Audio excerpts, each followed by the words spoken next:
Friends, ये हमारा last video है।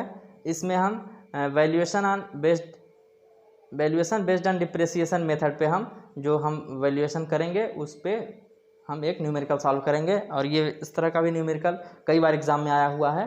तो चलिए, एरिया ऑफ लैंड जो है कि दिया हुआ है, मैं सिर्फ जो क्वेश्चन में दिया हुआ है ना उसका समरी लिखा हूँ पूरा। वैसे ये दिया रहता है कि मेन रोड पे, इस सिटी पे मेन रोड पे स्थित है, और जो भी है वो सब दिया रहता है, तो उससे अपन को मतलब नहीं है। तो जो है एरिया ऑफ लैंड दिया हुआ है, बिल्डिंग जहाँ पर बिल्डिंग है 500 स्क्वायर मीटर जो है ज़मीन है, ठीक है। बिल्टअप पोर्शन यानी कि प्लिंथ एरिया जितने पर बिल्डिंग खड़ी है वो 15/20 का है, सॉरी 20/15 है। तो ये चीज़ नहीं दिया हुआ, ठीक है, इतना तक दिया हुआ है। फिर है बिल्डिंग जो है फर्स्ट क्लास टाइप की है, और उसमें water supply, sanitary, electric fitting जो है सारी चीज़ें दी हुई हैं। और जो बिल्डिंग की उम्र है अभी वर्तमान में 30 साल की हो गई है वो, ठीक है, ये दिया हुआ। बची हुई लाइफ नहीं दिया है, ध्यान दीजिएगा। पिछले क्वेश्चन जो हम सॉल्व किए थे उसमें बची हुई लाइफ दिया था। तो इसमें बोला है कि वर्कआउट, वैल्यूएशन और एज्यूम करना है जो भी डेटा आप नहीं दिया हुआ इसके अलावा।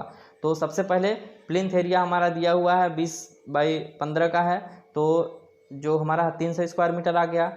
प्लिंथ एरिया का जो रेट है, क्योंकि बिल्डिंग का कॉस्ट निकालना है, तो प्लिंथ एरिया और उसमें 1 स्क्वायर मीटर प्लिंथ एरिया पे कितना हमारा जो है कंस्ट्रक्शन कॉस्ट आई है या कितनी कॉस्ट है हम वो निकालेंगे। तो 300 मान लिए हैं हम कि 200 रुपये 1 स्क्वायर मीटर पे कॉस्ट आया है, ठीक है। तो मान लीजिए कि 200 रुपये उस पर जो है इस पे, और ये 200 रुपये हम जो माने हैं, ठीक है, एज्यूम किए हैं, उसमें हमारा इलेक्ट्रिक, वाटर सप्लाई, सैनिटरी जो क्वेश्चन में बोला सब इंक्लूड है, हम ऐसा मान लिए, ठीक है।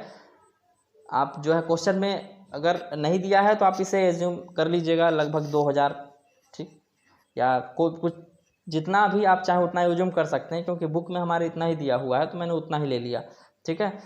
वैसे प्रेजेंट में कॉस्ट मैं आप लोगों को एक आइडिया के लिए बता दूं, तो यदि हम ऐसा रफली एस्टिमेट निकालते हैं तो आप इतना समझिए कि मिनिमम 10,000 लेकर के चलते हैं। इसलिए कि मैंने देखा हुआ था किसी गवर्नमेंट सेक्टर का ही एस्टिमेट बना हुआ था। तो जो फर्स्ट क्लास, जैसे आपका बिल्डिंग थोड़ा अच्छी कंडीशन की 20,000 रुपये 1 स्क्वायर मीटर का रेट लिया हुआ था, ठीक है। तो आप कितना भी लोकल जगह में जाएंगे तो लगभग 10,000 रुपये 1 स्क्वायर मीटर पे तो लगना ही लगना है। तो यहाँ पर जो हमें जो हमारी बुक है उसका डेटा मैंने लिया हुआ है। तो जो हमारी बिल्डिंग की कॉस्ट हो गई, ठीक, तो हमारा 300 स्क्वायर मीटर प्लिंथ एरिया है और 200 रुपये 1 स्क्वायर मीटर का हमारा रेट हम मान लिया है। तो यहाँ पर 60,000 रुपये बिल्डिंग की कॉस्ट आ गई, ठीक। अब इसके बाद हम क्या मान रहे हैं कि बिल्डिंग की लाइफ क्वेश्चन में नहीं दिया हुआ है, हम मान रहे हैं कि जो बिल्डिंग की पूरी ओवरऑल लाइफ है वो 100 साल है, ठीक। ये आपको वहाँ पर क्लियरली मेंशन करना होगा कि हम यहाँ पर 100 मान करके चल रहे हैं। तो जो डिप्रिसिएटेड वैल्यू है उसकी यहाँ पर फार्मूला हमने अभी इसका थ्योरी वाले क्लास में देखा था।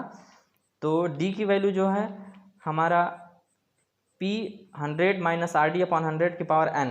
अब यहाँ पर RD हमने लाइफ कितना माना, 100 ईयर। जो थ्योरी वाला वीडियो देखे होंगे उसमें आपको मैंने बताया था, यदि 100 हो लाइफ तो यहाँ पर RD 1 होगा। यदि 75 साल लाइफ हो तो हम उसके लिए 1.3 लेंगे। यदि 50 साल लाइफ हो तो इसके लिए हम 2 लेंगे, ठीक है। ये RD की वैल्यू मैं बता रहा हूँ, ये वाली, ठीक। तो हमारे पास यहाँ पर हमने 100 ईयर माना है इसको, तो यहाँ पर 1 रख लेंगे। और P हमारा क्या है, बिल्डिंग की कॉस्ट है, ठीक। तो यहाँ पर 60,000 मैंने लिख दिया है, P की वैल्यू 60,000 है। N जो है 30 साल, जितनी लाइफ ख़त्म हो चुकी है बिल्डिंग की, बीता हुआ समय की बात कर रहे हैं, ठीक है।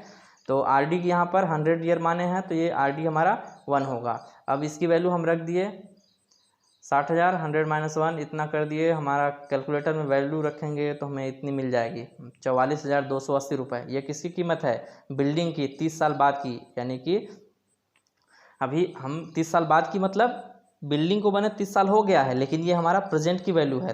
अभी के समय में बिल्डिंग बने 30 साल हो गए हैं, ठीक है।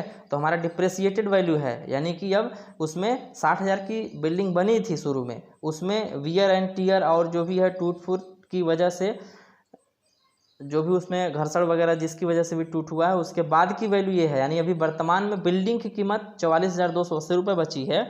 और जो हमारा लैंड की कीमत है, क्योंकि हम वैल्यूएशन निकालेंगे तो हमारा बिल्डिंग और लैंड यानी ज़मीन दोनों की निकालेंगे, ठीक। तो कॉस्ट ऑफ लैंड जो है हमारा 60 रुपया 1 स्क्वायर मीटर का मान करके चल रहे हैं। तो 500 स्क्वायर मीटर हमारी ज़मीन थी, तो ये 30,000 रुपये की ज़मीन हो गई।